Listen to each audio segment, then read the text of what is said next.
All right, folks, welcome back to Toe to Toe. As promised, we've got Artem Lobov joining the show. Now, this is a guy, when I called his first official fight in the UFC after The Ultimate Fighter, remember, I went to his hotel room, and I'm talking to him, and I asked him, hey, did you do anything specific? What's kind of the plan for this guy?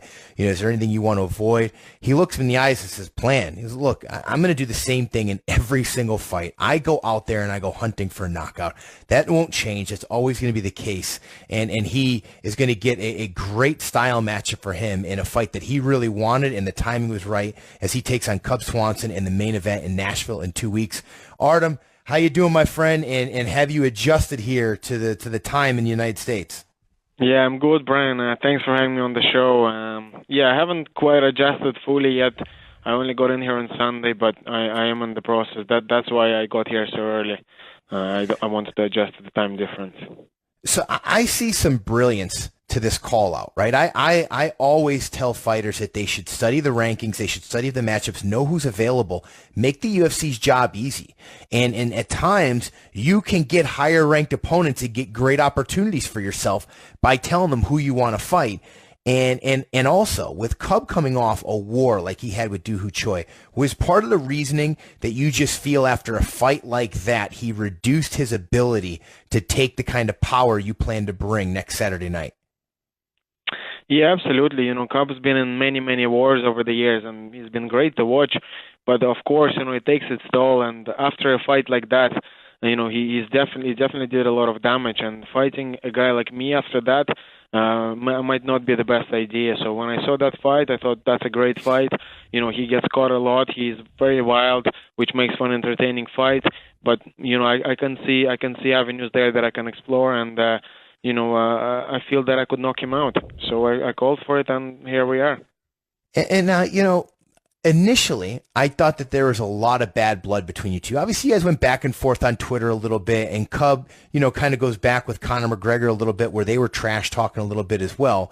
But as I've really looked into this, it really turns out that you guys actually do have at least a professional level of respect for one another. And I want to play a clip. Cub Swanson was on the show just about 30 minutes ago. I want to play a clip so you could hear it of what Cub had to say about this matchup. I'm training like this is the toughest fight of my life. At the end of the day, I'm training for 5.5s, which in itself is one of the hardest things to do, train for 5.5s. So, and I think he's the kind of guy that his record isn't the greatest, but he's also in the position of having two wins back-to-back in the UFC and being with a really great team and having the best training he's ever had. So I'm going to expect a better version of him than I've seen on tape.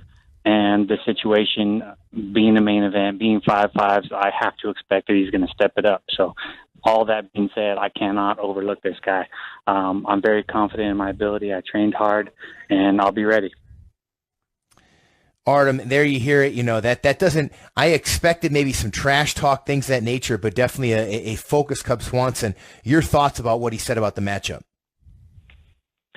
Yeah, I agree. And when you say, trash talk, that's never really been my thing, trash talk. I guess when people, look at Conor, sometimes they mistake it and they say, oh, you just have to trash talk and that will get you things. But the message is, when you look at Conor, it's being yourself. Conor is just being yourself. He says what he truly believes in, and that's what I do as well. I'm not just going to go out of my way and just put somebody down or trash talk or say something that I don't believe in. Everything that I say is most likely, backed up by facts, and this is what I believe in.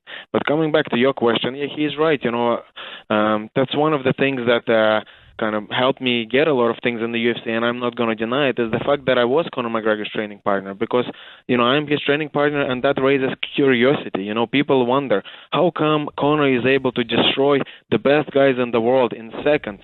And this guy, Artem, he's been with him for many, many years, and he's sparring him day in and day out, and he's still there, and he looks just fine. If Conor is doing that to the best guys in the world, and Artem is there, what can Artem do to the best guys in the world? Well, let's see. You have to wonder no more. Saturday, April 22nd, we get to find out. And your camp does a lot of things very specific. There's a lot of science. There's a lot of method to everything you do. what are some of the specific things you've done this camp to bring guys in or mimic Cub and give yourself the best looks that when that first bell rings, you get your timing right away? Yeah, there was a lot of things. Cobb is very wild. He switches stances. He's quite unorthodox. He keeps high tempo. So my main thing was, I was getting ready for a 20-round war. That's what I'm ready for. Of course, I had specific training partners, both southpaws and orthodox, and guys that can switch. I did a lot of, wrestling training. I did a lot of jiu-jitsu training. I'm just ready for everything. This fight, I feel I have to win it everywhere. I can't just go out there and solely look for a knockout. If he comes into a clinch, I'm going for a takedown. If it goes to the floor, I'm going to look for submissions. I'm going to make him work just as much as he's going to make me work. And I think the rest will take care of itself. And going back to a little bit of your history, getting to know you, and like I said, the first time we talked, you telling me, look, I game plan, whatever, man. I go out there to throw. I'm a fighter first before you're a martial artist. I'm looking at your bio, and I see you've got a bachelor's in business and a master's in finance. I can't imagine being someone who works at a bank and having a cubicle or a desk or an office next to you. What was the banker Artem Lobov like, and how well did you fit in that environment? Quite well. I've done all kinds of jobs in my life. I washed dishes in a restaurant. Then I was actually even a tandoori chef in an Indian restaurant. I worked in the bar. I set up my own business before. I did all kinds of things. My goal in life was always to make it, because I always felt that a lot of people depended on me to make it. I really want to make it for my family. I want to, give my mother, my father, my sister, and everyone around me a good life. So that was always, my main goal. And I wasn't sure exactly what I was going to do, but I knew I could not stop. I could not give up. I just had to push forward everywhere and anywhere. And then once I kind of saw a more clear avenue, which was MMA, well, then I left everything else behind and I concentrated all my attention on this. But to be honest, when I worked in the bank, I didn't really talk much about my fighting. A lot of people didn't even really know what I do or, on what level I do that. Obviously, now that I left the bank, I get a lot of them contacting me and, saying, oh, that's great. We didn't even realize that you did this at such high level. But at the time, I just kind of kept to myself mostly and just, did my thing. Bank was one job, and then fighting was a different thing. So. It's an incredible story, though, and I say this to a lot of people in America, that some of the hardest workers I know are first-generation Americans, because they appreciate all the opportunity they have here. Knowing a little bit about your story certainly is filled with overcoming adversity, traveling around, trying to find your way in different countries. Obviously, you've taken advantage of every single opportunity that's come your way, from education to work to now your fight career, and now you're obviously presented with the biggest opportunity you've ever had in fighting.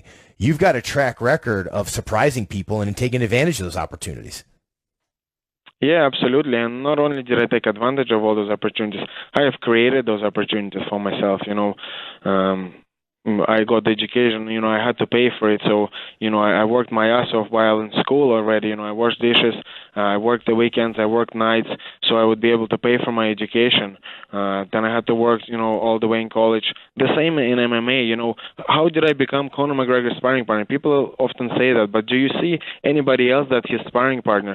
No, there is only me, because guess what? What you see on TV, him knocking guys out, well, that's exactly how it is. It's not easy sparring Conor McGregor. And what happened was he always wanted to spar, and not many people put their hands up. More often than not, no one put their hands up. But I was always there, day after day, no matter how sore I was, no matter how badly I got hurt, I came back for more and more and more. And eventually, there was no one else left. There was just me. So when Conor needed somebody to go corner him, when he needed somebody to go warm him up, there was no one else left. There was just me. I was the only one that survived because I was the toughest.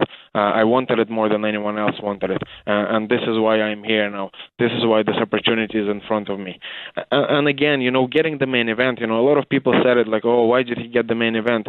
Well, guess what? I always show up. When you book Artem Lobov to fight, he's going to be there. All the promotion that we do, it's not just going to go to waste. I will be there. My word is like a diamond. It's unbreakable. If I say I'm going to be there, I will be there. If I'm not there, I am dead. And there's no doubt about that. And I saw an interview you did where you wanted this fight after watching the Doo Ho Choi fight and seeing how awesome a performance it was. You've dreamed about your opportunity to be in something similar. I mean, mentally, you're not thinking like you're going to walk in there and knock them out. If it happens, you'll certainly take it. But mentally, you're preparing for this to be 25 minutes of just knockdown, drag out, exhausted, finding a way to win, much like your life has been, where really nothing has come easy. Absolutely. I always say, I never quit. I've never tapped in a fight. I've been choked out a few times, but no man can say that he made me tap. Nobody in life. I always say that as long as my heart is beating, I ain't quitting. So, I'm looking forward to this. This is going to be a big fight for me. It's going to be a hard fight, but this is the kind of fight that I can definitely win, and this is the kind of fight, like you said, my life has been a fight like that. So, I have a lot of experience dealing with fights just like that. Well, I'll tell you, Artem, you've got a personal story that's very inspiring, and nobody can count you out in any fight you're in, man. Congratulations on this opportunity. Thank you so much for taking some time. I know you're still adjusting to the time here. I really appreciate you taking some time to talk to us about your fight. We'll be looking forward to it. 2 weeks. I'll be there in Nashville. Honored to call it as always, man. Thank you. Thank you very much for having me.